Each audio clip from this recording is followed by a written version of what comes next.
හරි එහෙනම් මුලින්ම පටන් ගමු අපි HTML series එකේ. මේකෙදි මේ වීඩියෝ එකේදී මම කියලා දෙන්නේ මේ HTML5 ගැන. කිසි ප්‍රශ්නයක් නැහැ. HTML වලින් වෙබ්සයිට්ස් මුකුත්ම හදලා නැති එක්කෙනෙක්ට උනත් පුළුවන් මේ වීඩියෝ පස්සේ වෙබ් ඩෙවලොප්මන්ට් වලට එකතු වෙන්න. එහෙනම් මම පළවෙනිව කියන මොකක්ද මේ HTML කියන්නේ කියලා. HTML කියන්නේ ඉංග්‍රීසි වලින් hypertext markup language. ඒක තමයි HTML කියන්නේ hypertext markup language කියන එක. මේක මාකප් ලැන්ග්වේජ් එකක්. ඒ කියන්නේ ප්‍රෝග්‍රෑමින් ලැන්ග්වේජ් එකක් නෙවෙයි. මේක මාකප් එකට යොදා ගන්න. මාකප් කියන්නේ සලකුණු කිරීම සිංහලෙන් කියනවා නම්. එතකොට මේකෙදි කිසිම ලොජික් එකක් භාවිතා වෙන්නේ නැහැ. ඒ හින්දා ඔයගොල්ලෝ ලේසියෙන් මේක ඉගෙන ගන්න පුළුවන්. මේක නිකන් සලකුණු කිරීමක් කරන්නේ. හැබැයි හැම වෙබ්සයිට් එකක්ම හැදිලා තියෙන්නේ මේ HTML උඩ. කියන්නේ ඔයා මැත්ස් කරනවා නම් ඔයා 1 ඉඳලා 9ට ඉලක්කම් ටික අනිවාර්යෙන් දැනගෙන ඉන්න ඕනේ. මොකද ඒක තමයි බේස් එක. ඒ වගේ තමයි HTML කියන්නේ වෙබ් ඩෙවලොප්මන්ට් වල බේස් එක කියලා කිව්වොත් අනිවාර්යෙන් හරි. එහෙනම් පොඩ්ඩක්වත් බය වෙන්න එපා. HTML ගැන වෙබ් ඩෙවලොප්මන්ට් ගැන මුකුත්ම දන්නේ නැති එක්කෙනෙක්ට ලේසියෙන්ම මේ වීඩියෝ එක බලලා ඉගෙන ගන්න පුළුවන් වෙබ් ඩෙවලොප්මන්ට් ගැන. ඔය දේවල් ටික තමයි මූලිකම දේ. HTML කියන ප්‍රෝග්‍රෑමින් ලැන්ග්වේජ් එකක් නෙවෙයි. මේක මාකප් ලැන්ග්වේජ් එකක්. ඒ කියන්නේ සලකුණු කිරීමට ගන්නේ. මේ එලිමන්ට්ස් කිහිපයක් තියෙන්නේ. ඕගොල්ලන්ට බේසික් එලිමන්ට්ස් ටික දැනගන්න පුළුවන්. සාමාන්‍ය එක්සෑම් එකක් ලියනවා නම් ඒ ඕනේ දෙයකට මේ එලිමන්ට්ස් ටික දැනගෙන ඉන්න එක වටිනවා. HTML කියන්නේ වෙබ්සයිට්ස් වල බිල්ඩින් බ්ලොක්ස්. ඒක තමයි මූලික පදනම. ඒ හින්දා අනිවාර්යෙන් මේ සීරීස් එක ඔයගොල්ලෝ බලන්න ඕනේ HTML සහ වෙබ් ඩෙවලොප්මන්ට් වලට ආධුනිකයෙක් නම්. මේක පටන් ගන්න ඔයගොල්ලන්ට බොහොම සුළු දේවල් කිහිපයක් තමයි ඕනේ කරන්නේ. මේ ඩෙවලොප්මන්ට් පටන් ගන්න ඔයගොල්ලන්ට ඕනේ වෙබ් බ්‍රවුසර් එකක්. ඒ කියන්නේ Google Chrome හරි Firefox හරි වෙබ් බ්‍රවුසර් එකක් ඕනේ. ඒ වගේම කෝඩ් එඩිටර් එකක් ඕනේ. ඒ කෝඩ් එඩිටර් එක උඩ තමයි අපි ප්‍රෝග්‍රෑම් කරන්නේ. ප්‍රෝග්‍රෑම් නෙමෙයි මේකේ HTML සින්ටැක්ස් ටයිප් කරන්නේ. ඔයගොල්ලන්ට පුළුවන් Sublime Text භාවිතා කරන්න. Google කරලා බැලුවොත් අනිවාර්යෙන් Sublime Text ඔයගොල්ලෝ ඩවුන්ලෝඩ් කරගන්න පුළුවන්. Notepad++ පුළුවන්. Visual Studio Code කියන එක කෝඩ් එඩිටර් එක පුළුවන්. ඔයගොල්ලන්ට පහසු කෝඩ් එඩිටර් එකක් සෙටප් කරගන්න පුළුවන් ලේසියෙන්ම. Notepad++ එහෙමනම් හරිම ලේසි. අනිත් ඒවත් ලොකු අමාරුවක් නැහැ. මේ වීඩියෝ සීරීස් එකට මම Visual Studio Code තමයි පාවිච්චි කරන්නේ. ඔයාලා Visual Studio Code කියලා Google එකේ සර්ච් එකක් දැම්මොත් මෙන්න මේ රිසල්ට් එක එනවා. ඔයගොල්ලන්ට පුළුවන් මෙතනින් මේ ලින්ක් එකට ගිහිල්ලා Visual Studio Code එක නැත්නම් VS Code එක ඔයගොල්ලන්ගේ ඕන platform එකට Windows ද මොකක්ද Mac ද ඕන platform එකකට ලේසියෙන්ම ඩවුන්ලෝඩ් කරගන්න. ඒ වගේම තමයි Sublime Text Editor එකත්. මේ දෙක තමයි ගොඩම ප්‍රසිද්ධ editors දෙක. ඔයගොල්ලන්ට පුළුවන් Sublime Text එකත් මේ විදිහට Google search එකක් දාලා ඒ official website එකට ගිහිල්ලා මෙතනින් ඔයගොල්ලන්ගේ ඕන operating system එකට download කරගන්න. මේ download කරලා setup කරන procedure එකේ මොකක් හරි ප්‍රශ්නයක් තිබ්බොත් අනිවාර්යෙන් comment එකක් දාන්න. එහෙම නැත්නම් page එකට message එකක් දාන්න. මම අනිවාර්යෙන් ඒ වෙලාවෙම reply කරනවා. ඔයගොල්ලන්ගේ setup එකේදී මොකක් හරි ප්‍රශ්නයක් ආවොත්. හරි එහෙනම් ඔන්න ඒ විදිහට setup කරගත්තට පස්සේ ඔයගොල්ලන්ගේ environment එක මම හිතනවා අනිවාර්යෙන් ඔයගොල්ලන්ට web browser එකක් ඇති Google Chrome හරි Firefox හරි මේ editors ටික දාගත්තයින් පස්සේ අපිට පුළුවන් වෙබ්සයිට්ස් HTML5 වලින් හදන්න පටන් ගන්න. environment එක setup කරාට පස්සේ ඔන්න අපි දැන් බලමු HTML වලින් design කරන වෙබ්සයිට් එකක තියෙන මූලිකම කොටස් ටික.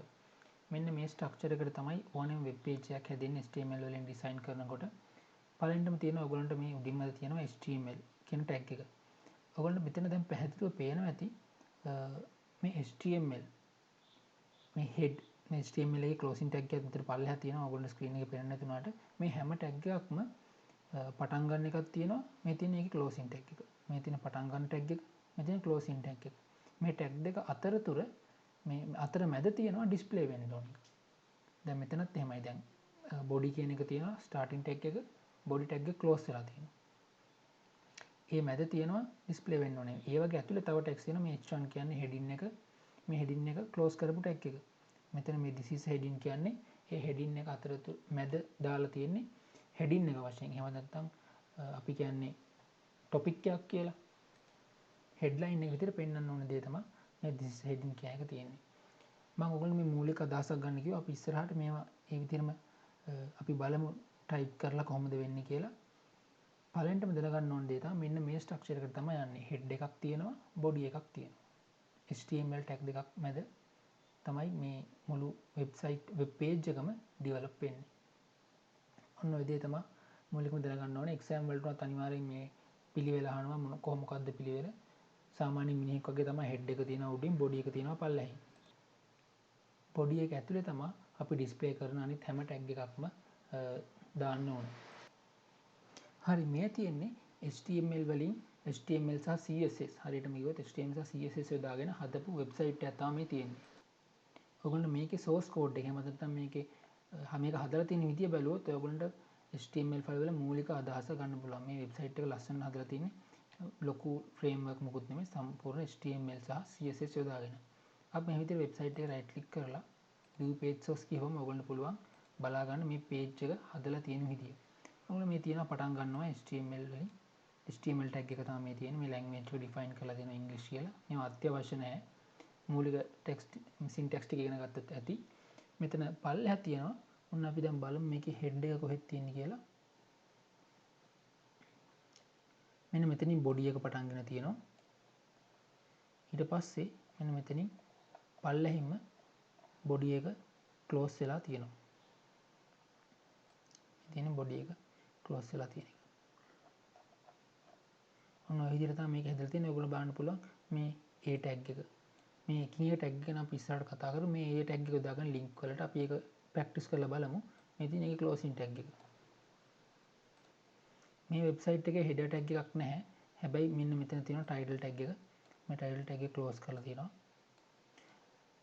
මෙන්න මෙතන title tag එක අතරතුර මේ තියෙන w3.css.template කියලා. අන්න ඒක තමයි මෙතන මේ වෙබ්සයිට් එක අපි ටැබ් එක ඕපන් කරපුවම පෙන්වන එක තමයි මේ ටයිටල් එක විදිහට පෙන්නලා තියෙන්නේ. ඒ වගේම මෙතන අපි දැන් බලුවොත් මෙතන තියෙනවා S3 ටැග් එකක්. ඒ කියන්නේ header එකක්. Los Angeles කියන එක. මේකෙන් ගිහලා අපි සර්ච් කරලා බලුවොත් කොතනද මේ Los Angeles කියන එක තියෙන්නේ කියලා.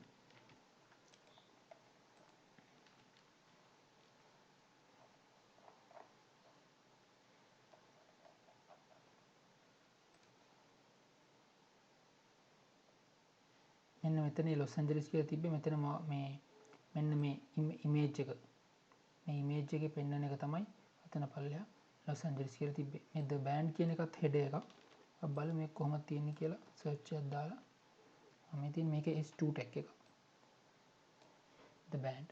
ඒකේ තියෙන ඩිස්ක්‍රිප්ෂන් එක මේ පැරග්‍රාෆ් ටැග් එකක් ඇතුලේ දාලා තියෙනවා.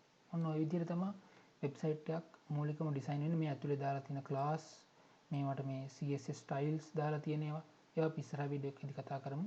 මූලික වශයෙන් වෙබ්සයිට් එකක් හැදිලා තියෙන විදිහ දැනගත්තාම ඇති මේ සීරීස් එකේදී.